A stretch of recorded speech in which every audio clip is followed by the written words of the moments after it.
point during the 6 years, did you ever feel like turning back and just dropping the whole thing? The Because of better fear? question is how many times did you think about it? You know, I would come home and I would lay in bed, I'd stare up at the ceiling at night and I'd say, how in the hell am I gonna finish this thing?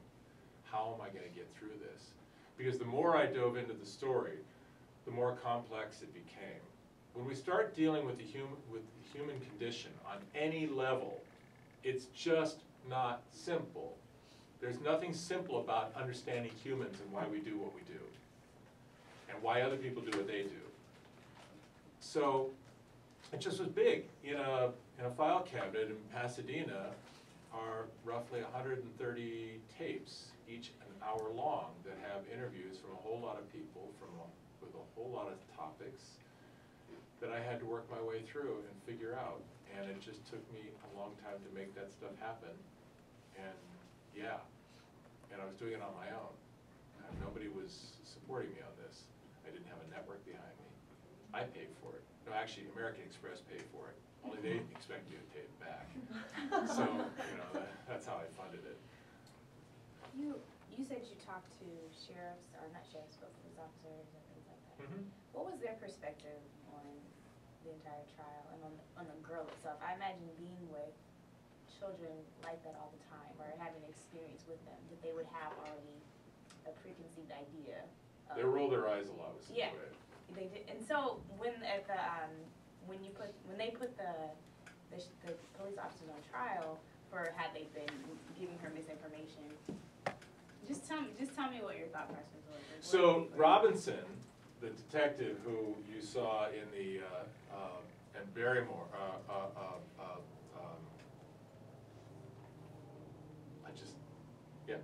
Barrymore. The Miranda rights guys? Yeah, yeah. So the detectives who interviewed her, they have, one of the things I learned in that whole Miranda thing is that the police have the advantage. They can lie to the person in front of them. They can use any trick in the book they want to get somebody to fess up. They can say what they want to say. The only thing they can't do is misrepresent the truth. So if they say to Cyntoia, we're going to get you a deal, they can't say that and not get her a deal. That's not quite fair. But the way they posed it is we will talk to the DA about getting you a deal. They're going to do everything in their power to get her to talk. It's not in their best interest for her to lawyer up. It's not in their best interest for her to decide, for her to not say anything. They want her to talk. Now, what they think about her personally, she was a doped up kid at the time. They were interviewing a kid who was on drugs, and she was a mess. She was tired, you saw it, you saw the videotape itself. As bad as it was, you could see that she was a mess. She wasn't on her game.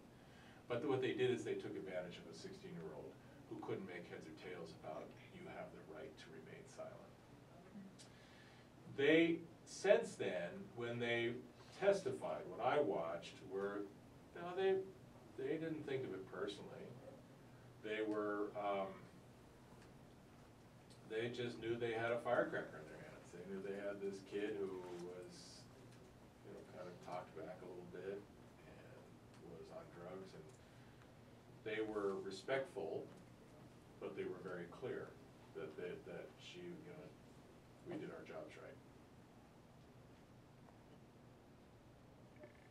As far as the story arc of this, you had a lot, like you're talking about, you had a lot of information. You had a lot of people. It probably would have been very, very easy to the story to get a little convoluted with so many different ways you could have gone. Like even in this class you brought up like more of the trial, or there were so many other kids, or you could have like taken a view on like how the police deal with this, all that. What kept you focused, and how did you decide to write your script the way it was, and when did you decide, okay, this is the end point? Because obviously she's still there, but when did you decide, like, we'll end it here? I'll tell you what drove me to the end and to figure out how to put this thing together was an end game that I didn't expect. When I got a phone call from Joan Warren, Cyntoia's adoptive her biological grandmother, when I got a call from Joan Warren who said, "You don't know the whole story." And I said, "What is the whole story?" She said, "Gina wasn't my child by choice." And what do you mean by that? She said, "I was raped." I said, "Gina was born from a rape?" She said, "Yes." And she said, "And because I was raped, I didn't do a good job raising my daughter." And I said, "And you want to talk about that?" She said, "I spoke with my therapist. My therapist thinks it's a good idea that I talk about that." And I said, "Do you want to talk about that on camera?" She said, "Yeah, I do." And so when I went down and I got that interview, which provides a little bit of comic relief in the middle of this intense documentary, the Gina and Joan sequence, I was rolling. That's comic relief, yeah. Yeah, It is. It is. It is, that's how It's- dark this is. Yeah, exactly. I found myself thinking, I now know what this story needs to be. It needs to be a woman's story. This is a story about 3 women. And as soon as I figured that out, I knew how to finish it. I knew how to build it. Good question. Now, what were the racial issues that went into this? Obviously, she's from like a biracial background, and Mhm. was there a concern when you were making this that, you know, you are A white guy? a white guy coming in and filming it, and I know you said you encountered she was a little mistrustful, but from the community, was there backlash? The gaining Centoya's, gaining Ellenette's trust to do this Mhm. took about a month. So Centoya was actually all for it. It took her a few minutes to warm up, and as soon as she figured out that I was no holds barred asking questions, she just dug that. I mean, she was this little ornery 16-year-old kid who's in all this trouble, but she's still 16, right? I mean, she committed murder, but she's still a kid. She's still 16 years old. She's gonna behave like a 16-year-old. So she got off on the whole, I mean, she just thought that was cool, that this guy from California was here with a camera who was gonna put her on television. She thought that was great. Her adoptive mother, on the other hand, was busy trying to figure out how she was going to help her adoptive daughter. And her adopted daughter, and she was overwhelmed. And so we had several conversations, and then she said, "Well, you know, I'm not gonna make this decision. You need to speak with my pastor. And you need to call Delbert Brown, Pastor Delbert Brown." I'm thinking, oh my God, this is gonna start to go, this is not gonna go well. Here, I had already spent a month or so going back and forth several times to interview Centoya, and I'm thinking, that's the end of the road. I don't know what I'm gonna do with this project. If the adoptive mother says no, I have to stop shooting with Centoya. I have to stop. So I called Delbert Brown, the pastor of her church, and we had a long conversation. He said, but you're a white guy. I said, yeah, I know I am. And he said, and we're a black community. I said, I know you are. And he said, but how are you gonna do that? I said, the way I handle every documentary that I ever do, with fairness in mind. I said, I don't think a scientist looks at me and decides that I can't do a documentary because I'm not a scientist. Or I don't think that a historian will look at me any differently because I'm not a historian. I think the question is, how do I do my job? I said, I do this for a living, and I teach it. I teach young people how to take my job away from me. And I said, this is a very, very serious business I'm in, and I get it. I understand there's a lot of sensitivity here, but I'm gonna expect the community to tell me what that is. And that's the conversation we had. We had a very frank conversation. Ellenette called me up, she told me she had talked to the pastor, and they made the decision to say yes. You know, I don't know if a black filmmaker would have made this differently. I don't know. Maybe. I think if you were to put 20 filmmakers, white, black, anything, you'd get 20 different versions of this.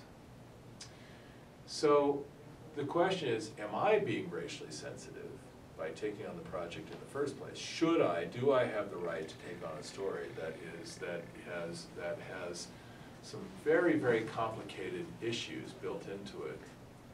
Well, you know, I think yeah, because I like to take on stories that are tough and convoluted and difficult for all kinds of reasons.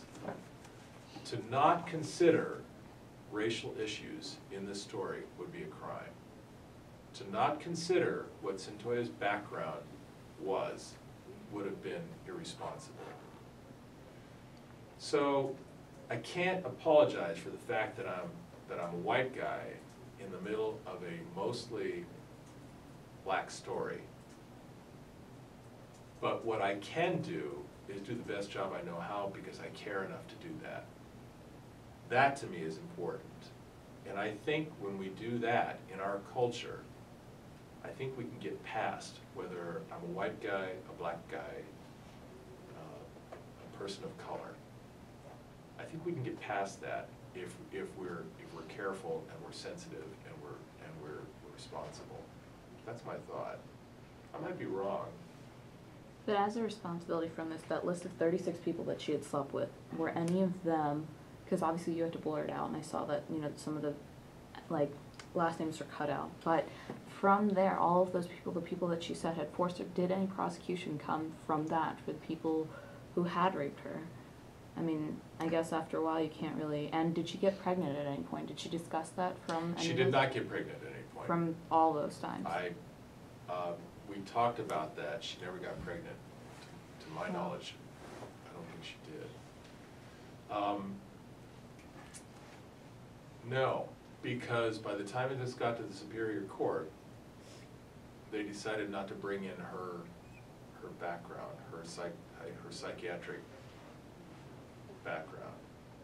Her attorneys decided not to do that. So it didn't come into play. What was their reasoning for that? Yeah, that's a really good question. They were afraid, the attorneys were afraid, that the minute Cyntoia starts talking about her background, that the prosecution can then open up all, you know, she had been in a juvenile facility for a couple of years prior, and all her acting out and what she was about then would come into play, and that the jury would then see her as not sympathetic. The juvenile justice center in Nashville was a real character. I mean, she was doing all acting out teenage stuff one after another. And so Detective Cook, who ran that center, would testify in the transfer hearing, and he had lists, and he kept turning the page, and then she did this, and then she did that. And I'm standing behind the camera, I'm laughing my butt off here, because this is funny. Kathy Evans, her attorney, was going firm not to bite through her lip. She was laughing so hard, because Cook just, then she danced around the cell naked, and then she did this, and then she did that. And it's like, this speaks to pathology. This speaks to, oh, what's behind this? I mean, this isn't normal. There's a reason for this. I mean, if we can see it, can't we talk about it? Dan, I got a question for you that I think is important for the class, because so we're looking, you know, this idea of using journalism as an implement of social change, right? Which is controversial and, you know, what people have problems with. But Chaya looks at the stories about Cyntoia prior to Dan Berman's arrival on the scene and then afterwards, right? You've mentioned in practical senses, in practical areas where there's been changes with the people that work in those courthouses because of all the attention put on this thing. So, you know, what do you think? What do you think about the impact that this thing has had? Maybe you could talk a little bit about the impact it has had, and then kind of how, as we go forward, we can be mindful of the impact our stories will have, and how to be cognizant in a way that doesn't get us into a situation where we're abusing that power. How many articles did you find when you did a Google search when you did Cyntoia Brown? I went up, you know how they have pages on the bottom, I went to the 4th page until I found something about you doing it in a positive spin, but I'll look it up again. A lot, a few. Quite a bit. The first 3 ones are the NashvilleScene.com love and hate mail, which are the first biggest hits for her story, which I found interesting because her story doesn't start off with your piece. It starts off with the defense attorney who said, I put her on trial and I fully support this. You know why? Because she's a murderer. And there's a letter that has been put on. But the point is, if you bring up a subject, there's a lot to look at, right? If you were to scroll down, you could find pages of stuff through Google about Cyntoia Brown, and maybe if you dug a little bit further, you'd find something more about juvenile justice. Right, and they've created a Facebook page and a Twitter and a Tumblr for free Cyntoia Brown, so it's also the flip side to it, of people who have created this for her. Right. Because at first I thought, how does she have a Twitter account in jail? But For social media, people figure that stuff out. yeah, so the Nashville City Paper especially is against her. Everywhere else it seems to have, like, the other pages who keep going seem to support her, especially from an international standpoint. But Nashville papers are trashing her, from what I can see. Well, if you look deep, you'll find there's a panoply of stuff, and there are a whole bunch of discussions about Cyntoia Brown, some positive, some negative, Right. some about me, some about various people in this. We become a part of a discussion, a national discussion. Now with social media, we have ways to discuss things that are not vetted, but opinions. We have people who decide to take on research in the form of journal articles and novels and stories and so on. We become a part of the discussion. Me Facing Life, Cyntoia's story is not the only thing out there that talks about juvenile violence in America. But it's an important one. It's had a profound impact because it's been seen in a lot of places by a whole lot of people for a whole lot of reasons, in communities and on panels around, in juvenile justice panels around the country, in meetings having to do with psychiatry meetings. It's shown up because I bothered to tell a story in a responsible way. Now, agree, disagree with the thesis of the story, it's almost irrelevant. If we tell a good story and we're credible at what we do, we become a part of the discussion. The important things that show up in our national discussion are the things that do have credibility, that will show up in one person's desktop and another person's desktop and another person's desktop, because we bothered to take the care to do it right. And if we don't screw it up, and if people can look at a documentary, a newspaper article, the things that Daniel publishes, and if we can look at if we can look at the bigger discussion, and we don't screw it up, and we can show that we're not going after bias, but we're just going after something that's important, then that piece of the national discussion builds a bigger life. This documentary was reviewed by journalism authorities, by the New York Times, by lots of papers, and more than I ever thought imaginable.